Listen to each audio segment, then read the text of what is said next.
राजनीति, आंदोलन, किसान, करप्शन, गरीबी, इन सभी मुद्दों पर आवाज उठाएगा अब तक न्यूज इंडिया। सत्ता के आगे जब भी सवाल कमजोर पड़ने लग जाए तो सवाल उठाने पड़ते हैं। बोल के लफ्ज आजाद है तेरे, बोल के सच जिंदा है अब तक।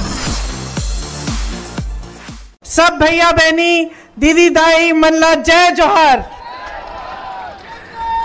बहुत समय से इंतजार कर रही हैं, गर्मी भी है, आज शादियां भी बहुत है ना, फिर भी आप यहाँ आई हैं मेरी बातों को सुनने के लिए, इसके लिए आपका बहुत बहुत धन्यवाद। भाइयों आपका भी। बोलो। देखिए, ये जो आपका इलाका है प्राकृतिक संसाधनों से भरपूर इलाका है। आप मेहनती लोग हो, आपने ये प्रदेश अपनी मेहनत के बल पे बनाया और आप ही की मेहनत के बल पर, इस देश के किसानों की मेहनत के बल पर, इस देश के आदिवासियों की मेहनत के बल पर हमारा देश बना है। हमारा जो स्वतंत्रता संग्राम था वो आप जैसे ही लोगों ने चलाया। हाँ, गांधी जी ने उसका नेतृत्व किया, बड़े बड़े नेता थे, लेकिन आप अगर एकजुट नहीं होते, अगर ये इस देश की जनता एकजुट नहीं होती तो हमें आज़ादी कभी नहीं मिलती। तो ये जो आज़ादी है, जो हमारा स्वतंत्र देश है, ये हमारे लिए बहुत ही महत्वपूर्ण है। आपके लिए आपको अधिकार मिलते हैं, इसी से आपको संविधान मिला, संविधान से आपको अधिकार मिले, चाहे आप किसी भी वर्ग के हो, चाहे आप कितने भी गरीब या अमीर हो, आपको एक बहुत बड़ा अधिकार संविधान ने दिया और वो अधिकार ये था कि आप वोट डाल सकते हैं। तो अब चुनाव का समय है, वोट डालने का समय है। आपके सामने यहाँ आकर भाषण देने का मौका मिल रहा है, बहुत खुशी हो रही है मुझे। मैं चाहती हूँ कि चुनाव के मौके पर आप दो बहुत महत्वपूर्ण मुद्दों को अपने मन में रखें। पहला ये कि देश भर में क्या हो रहा है, देश की राजनीति कैसे चल रही है, आगे चल के देश का क्या होगा, भविष्य हमारा कैसा लग रहा है।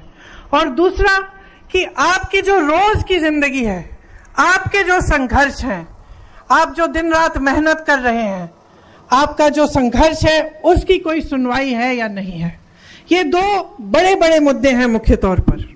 तो मैं थोड़ा दोनों मुद्दों पर आपसे बातचीत करना चाहती हूँ। देखिए, जहां तक आपका जीवन है और आपके संघर्ष हैं, आपसे अच्छी तरह कोई इनको समझता नहीं है। सही बात है कि नहीं? मेरी बहनें बैठी हैं, महंगाई कितनी बढ़ चुकी है, आप किस तरह से रोज के जीवन को आप आगे बढ़ाते हैं, किस तरह से जब आपको दुकान जाना पड़ता है, कुछ खरीदना पड़ता है, तो किस तरह से उस चीज को आप खरीद पाते हैं। आपके घर में सभी मेहनत कर रहे हैं, आप कर रही हैं, आपके पति कर रहे हैं, घर में कोई रोजगार के लायक कोई बड़ा बच्चा हो तो वो भी कहीं ना कहीं से जुगाड़ करके मेहनत कर रहा है। कमाई सब कर रहे हैं, लेकिन वो कमाई पूरी नहीं हो रही है। तो जितनी भी आप मेहनत कर रहे हैं, फिर भी जब जब कोई त्योहार आता है या कोई ऐसी मुश्किल आ जाती है आपके जीवन में कि कोई बीमार पड़ गया या घर में कुछ टूट गया, छत से पानी आ रहा है, कुछ भी हो, और आपको मरम्मत करनी हो या इलाज कराना हो या बच्चों के लिए फीस देनी हो या कुछ नया खरीदना हो, तो दिल में घबराहट होती है कि किस तरह से होगा, क्योंकि महंगाई पिछले 10 सालों में हद से ज्यादा बढ़ चुकी है। तो ये आपकी एक बड़ी समस्या है। एक दूसरी आपकी समस्या है कि बेरोजगारी 45 सालों में आज देश में सबसे ज्यादा हो चुकी है। बेरोजगारी इतनी है कि चाहे कितना भी आप अपने बच्चों को पढ़ाएं लिखाएं, आपको ये गारंटी नहीं मिल सकती कि पढ़ने लिखने के बावजूद उसको रोजगार मिलेगा कि नहीं मिलेगा। तो तमाम हमारी जो नौजवान हैं, चाहे महिला हो चाहे पुरुष हो, सब बेरोजगार बैठे हैं। तो ये एक बहुत बड़ी आपकी एक और समस्या है। किसानों की बहुत समस्याएं हैं। आज किसान भी महंगाई से जूझ रहा है।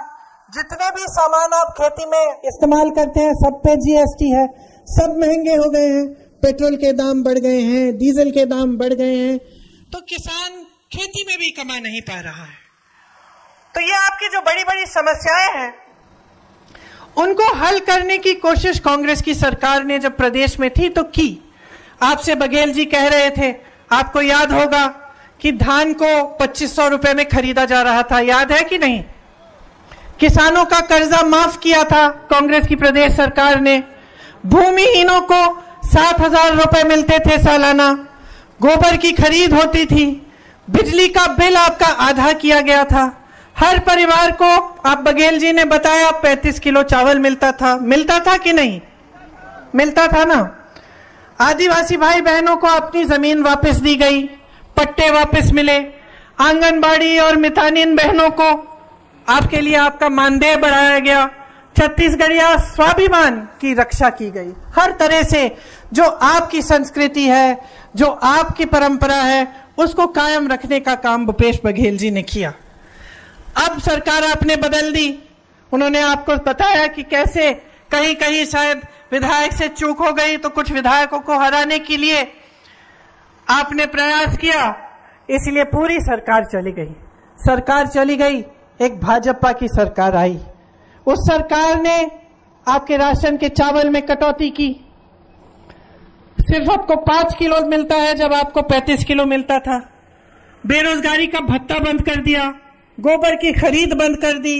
वर्मी कंपोस्ट बंद कर दिया। गौठान में आपको कितना रोजगार बना के दिया और किस तरह से हमने गौठानों को मजबूत किया। मुझे गर्व होता था, हर प्रदेश में जाती थी, कहती थी कांग्रेस की सरकार को देखो किस तरह से गौठान बनाए हैं छत्तीसगढ़ में। आज उसमें से भी आपको रोजगार नहीं मिल रहा है। जो भूमिहीनों को पैसा मिलता था वो भी आज बंद हो गया है। तो मैं आपसे पूछना चाहती हूं, इतनी भयंकर महंगाई है, दाम में आग लगी हुई है। पेट्रोल चला गया 100 पार, डीजल चला गया 90 पार, सोना चला गया 73,000, चांदी चली गई 90,000, दुपहिया चली गई 1 लाख पे, गैस सिलेंडर का दाम 1200 हो गया। दाल का दाम देखिए, सस्ता क्या है?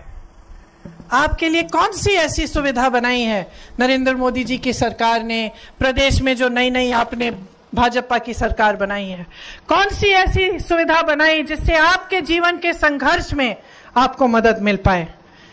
इनको लगता है कि लोग 5 किलो राशन का इंतजार करते रहें, 2,000 रुपयों का इंतजार करते रहें, 100 रुपए का गैस का सब्सिडी उसके लिए इंतजार करते रहें। क्या ऐसे भारत विकसित होगा? क्या ऐसे आप आगे बढ़ पाएंगे? कोई रोजगार नहीं, महंगाई को घटाने की कोई बात नहीं, कोई आपको थोड़ा बहुत राशन पकड़ा देता है, कहता है इसी में खुश रह जाओ। ऐसे भारत विकसित नहीं होगा बहनों। भारत को विकसित बनाने के लिए ऐसी स्कीम लानी पड़ेगी जैसी प्रदेश सरकार ने आपके लिए चलाई, और उस तरह की स्कीम कांग्रेस पार्टी आपको गारंटी करके कह रही है कि पूरे देश भर में लागू करेगी। मेरी बहनें यहां बैठी हैं, सबसे बड़ी हम स्कीम जो लागू करना चाहते हैं वो ये है कि हर गरीब महिला को 1 लाख रुपए सालाना मिलेंगे। 1 लाख रुपए हर गरीब महिला, मतलब जो एक परिवार में सबसे बड़ी जो गरीब महिला है। 25 लाख तक आपको इलाज मुफ्त में मिलेगा। ये हमने करके दिखाया, ये राजस्थान में हमने करके दिखाया था अपनी प्रदेश सरकार में।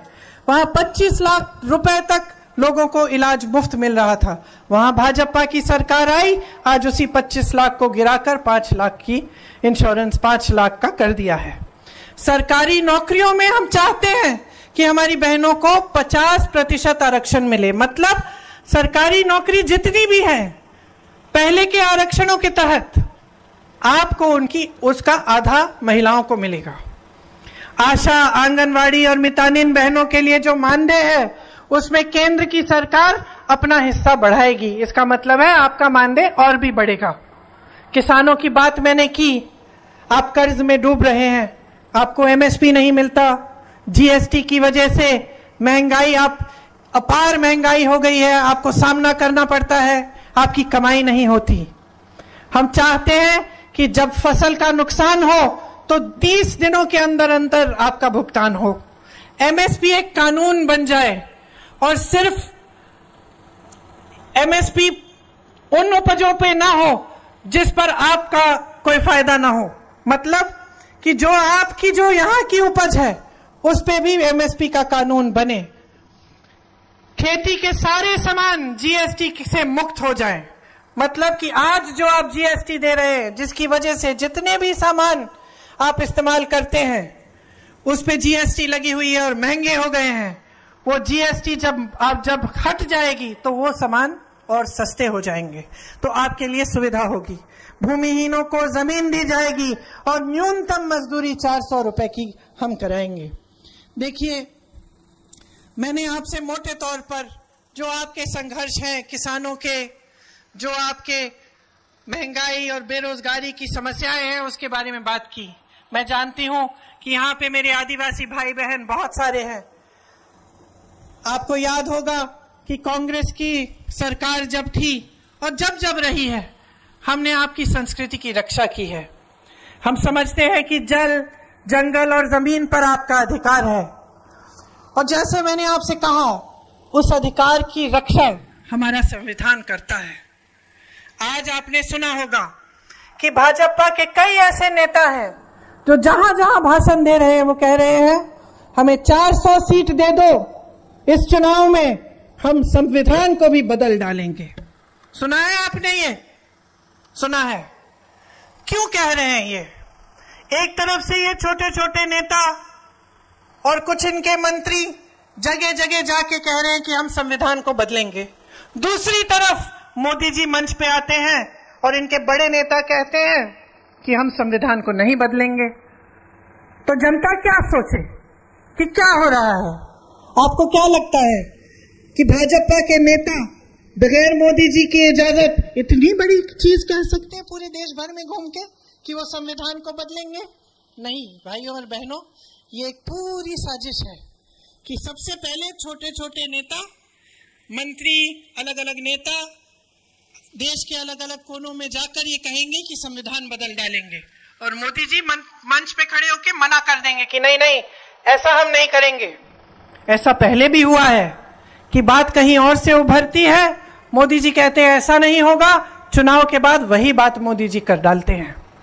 तो आज भी यही हो रहा है कि ये कहलवा रहे हैं अपने नेताओं से जानबूझ के, ताकि ये बात फैल जाए देश में। शुरू में ये नकारेंगे इस बात को, कहेंगे कि नहीं नहीं ऐसी कोई बात नहीं है, वो तो नेता अपने आप कह गया, और जैसे ही इनको 400 सीट मिलेंगी या जैसे ही ये अगला चुनाव जीतेंगे तो संविधान को बदलने की पूरी कार्रवाई ये शुरू कर देंगे। ये सच्चाई है भाइयों और बहनों इनकी, कि इनकी बात पे भरोसा नहीं हो सकता। ये सच्चाई है कि ये आपके अधिकारों को कमजोर करना चाहते हैं। इसी संविधान ने आपको वोट दिया, इसी संविधान ने आपको आरक्षण दिए, इसी संविधान ने आदिवासियों की संस्कृति को बचाकर रखा, इसी संविधान ने इस देश की दलितों को आगे बढ़ाने का काम किया, और ये इस संविधान को ही बदलना चाहते हैं। ये आपके अधिकारों को कमजोर करना चाहते हैं।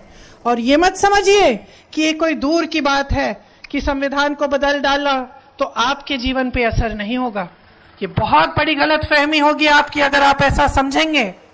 आपके जीवन पे इसका डायरेक्ट असर पड़ेगा, सीधा असर पड़ेगा।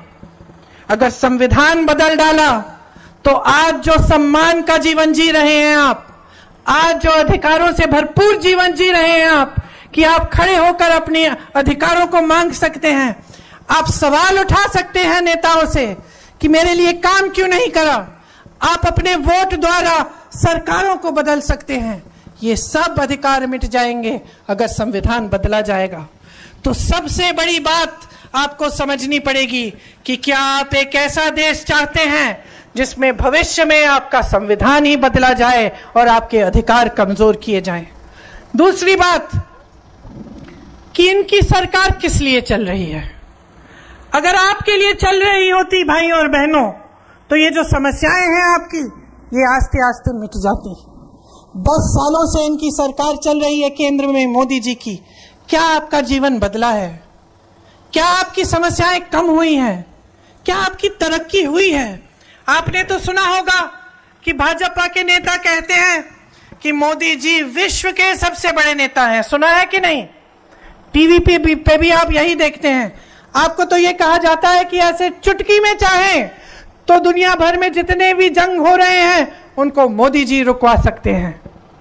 तो अगर चुटकी भर में मोदी जी इतने ताकतवर हैं कि दुनिया भर में जितने भी जंग हो रहे हैं उनको रोक सकते हैं, अगर मोदी जी इतने ताकतवर नेता हैं कि दुनिया भर के जितने भी प्रधानमंत्री और प्रेसिडेंट हैं सब उनको बहुत बड़ा मानते हैं, तो मुझे बताइए मोदी जी ने आपके लिए बेरोजगारी कम क्यों नहीं की? मोदी जी ने आपके लिए महंगाई क्यों नहीं घटाई? मोदी जी ने आपको अपने पैरों पे खड़ा होने का काम आपके लिए मोदी जी ने इन 10 सालों में क्यों नहीं किया? मोदी जी खुद सक्षम बनते रहे। आप जब भी उनको देखेंगे तो आप देखिए अकेले दिखते हैं, सब साफ सुथरा होता है, बहुत सक्षम दिखते हैं, क्योंकि सारी मीडिया सबका यही प्रयास है कि आपको लगे कि बहुत ताकतवर ये नेता है। अच्छा है, लेकिन फिर वो ताकत आपकी समस्याओं को सुलझाने के लिए क्यों नहीं इस्तेमाल हो रही है? या तो इतने ताकतवर नहीं है जितना दिखाया जा रहा है आपको, या फिर उनकी नीयत में कोई समस्या है, या फिर वो आपकी समस्याओं को सुलझाना नहीं चाहते। तो जब मैंने आपसे पूछा कि ये सरकार किसके लिए चल रही है, इसलिए पूछा क्योंकि हम लोगों के लिए जो इस सरकार को देख रहे हैं 10 सालों से, ये बहुत स्पष्ट हो गया है कि ये सरकार सिर्फ बड़े बड़े उद्योगपति, और वो भी सारे उद्योगपति नहीं, मोदी जी के कुछ गिने चुने उद्योगपति मित्र, उनके लिए सरकार चल रही है। आपको मालूम है कि उनके एक मित्र के लिए छत्तीसगढ़ में क्या क्या नहीं करवाया उन्होंने। आपको मालूम है कि इन्हीं बड़े बड़े उद्योगपतियों के लिए उन्होंने 16 लाख करोड़ का लोन माफ किया, लेकिन आप किसानों का लोन नहीं माफ करते हैं। किसान आंदोलन करते हैं, कानून लगा देते हैं मोदी जी, जिससे किसान पिसेगा और बड़े बड़े उद्योगपतियों का फायदा होता है, लेकिन मोदी जी उनकी सुनवाई तक नहीं करते।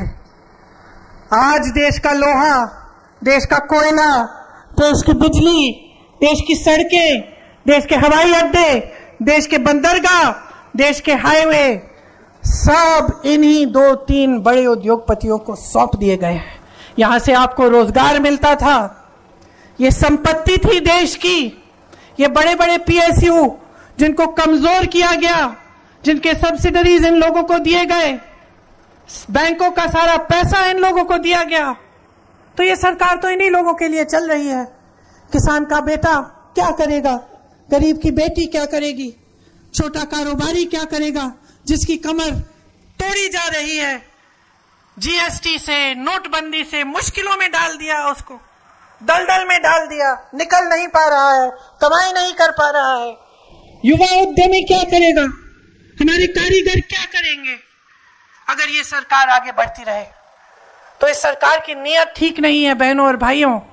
मैं जानती हूं कि यहाँ बड़े बड़े नेता आते हैं, आज भी शायद उत्तर प्रदेश के मुख्यमंत्री यहाँ हैं आपके ही जिले में, कल मोदी जी आएंगे, वही धूमधाम से आएंगे, बड़ी बड़ी बातें की जाएंगी आपके सामने, बड़े बड़े वादे करेंगे जैसे पहले भी इन्होंने किए, आदिवासी संस्कृति की बात होगी, लेकिन उसकी बचाने का काम, उसको बचाने का काम नहीं होगा।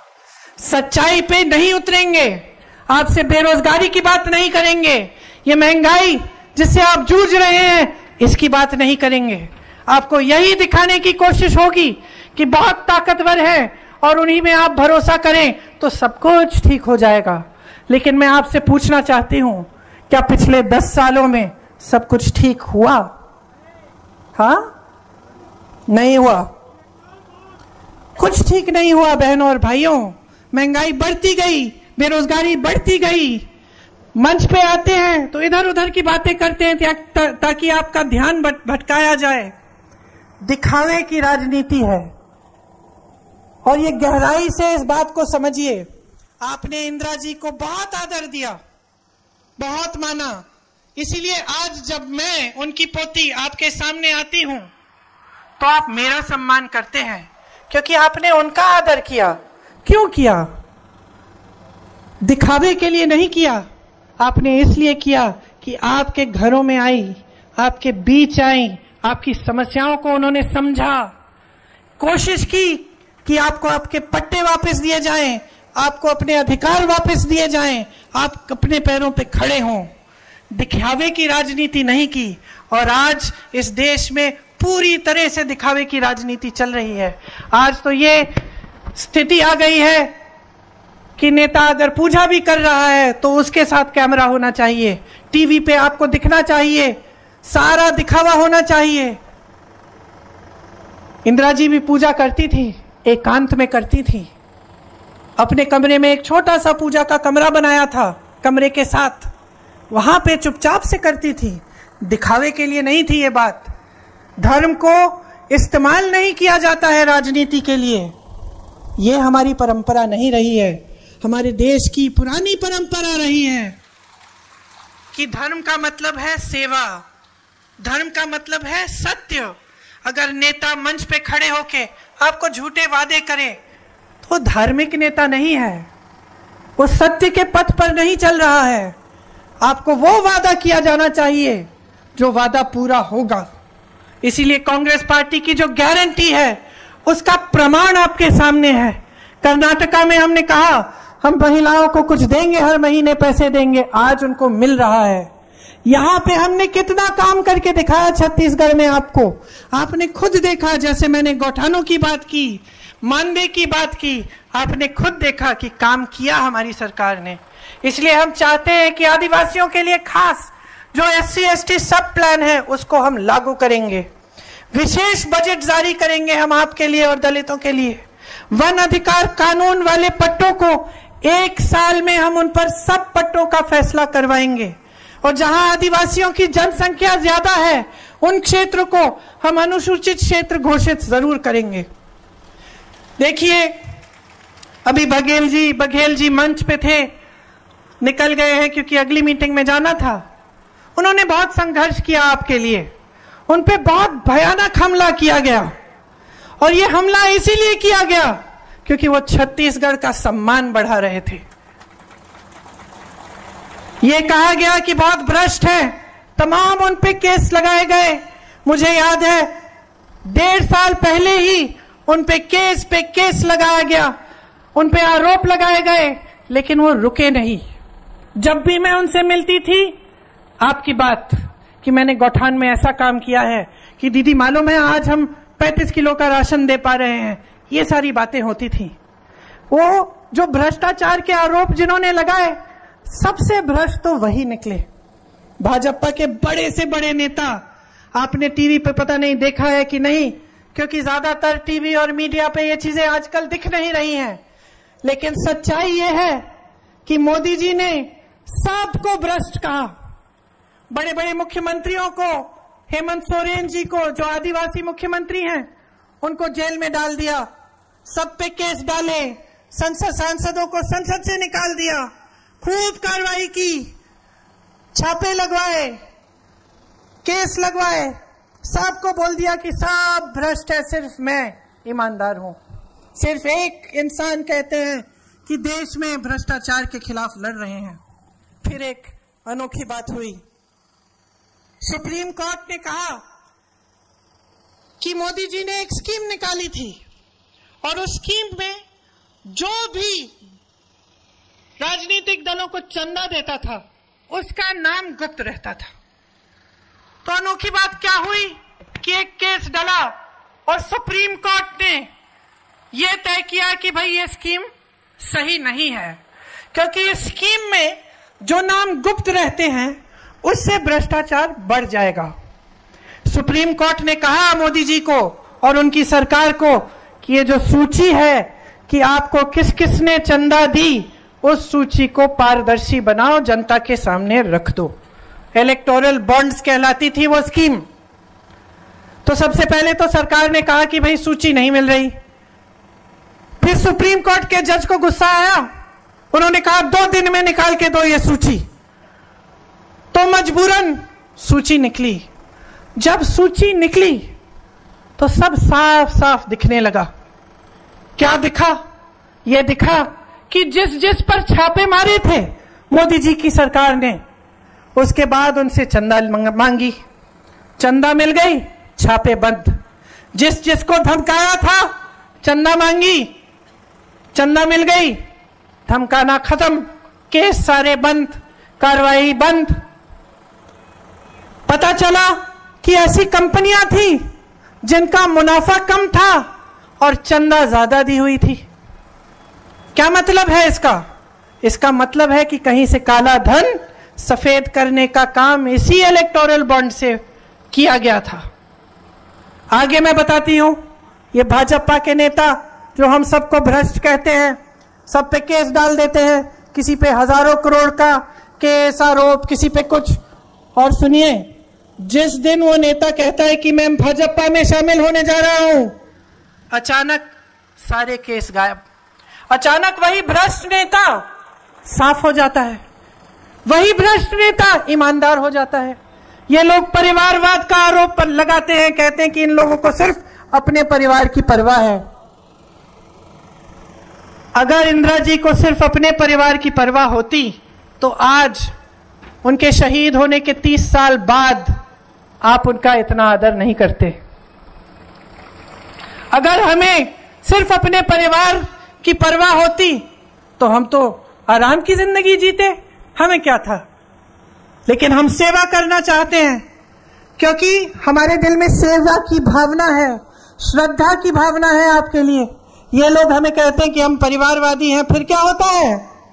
जिसका बेटा, जिस बड़े नेता का बेटा या जिसके परिवार का सदस्य भाजपा में शामिल होना चाहे, उसको एकदम तेजी से ले लेते हैं।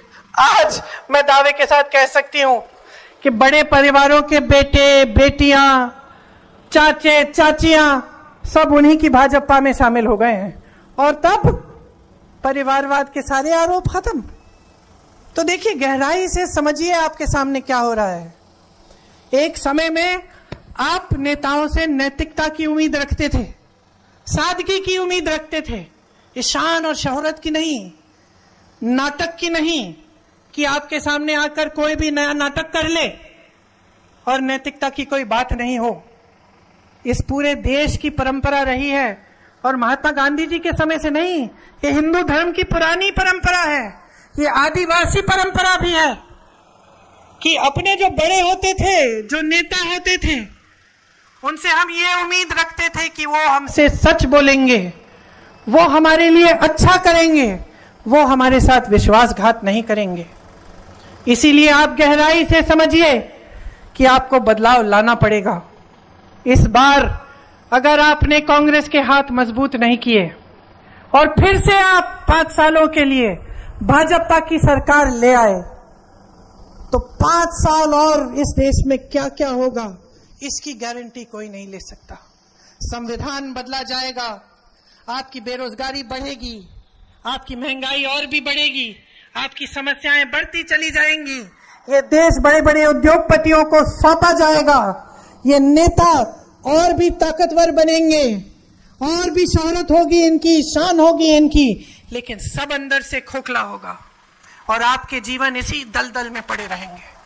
तो अगर इस दलदल से निकलना है, अगर परिवर्तन चाहते हैं, तो एक ही रास्ता है, अपने वोट से अपने अधिकार को मजबूत करिए, अपने वोट को सोच समझ कर डालिए, अपने वोट को अपनी ताकत बनाइए और अपनी ताकत के बल पे खड़े होकर इस देश में बदलाव लाइए। आप सबने बहुत ध्यान से मेरी बातों को सुना, इसलिए मैं आपको बहुत बहुत धन्यवाद देती हूं। जिस दिन पोलिंग का दिन होगा, ये 2 बातें, एक जो देश भर में राजनीति चल रही है उसको बदलने की बात, और दूसरी जो गहरी समस्याओं का सामना आप कर रहे हैं उनके समाधान ढूंढने की बात, इनको आप अपने मन में रखकर पूरे विवेक से अपना वोट दीजिए। मुझे पूरी उम्मीद है और मैं जानती हूं कि अगर आप समझदारी से अपना वोट देंगे तो यहाँ के उम्मीदवार, कांग्रेस के उम्मीदवार को आप जिताएंगे और एक बार फिर 10 सालों बाद एक ऐसी सरकार केंद्र में लाएंगे जो आपके लिए काम करती रही और आपके लिए पूरी श्रद्धा से सेवा करे। धन्यवाद।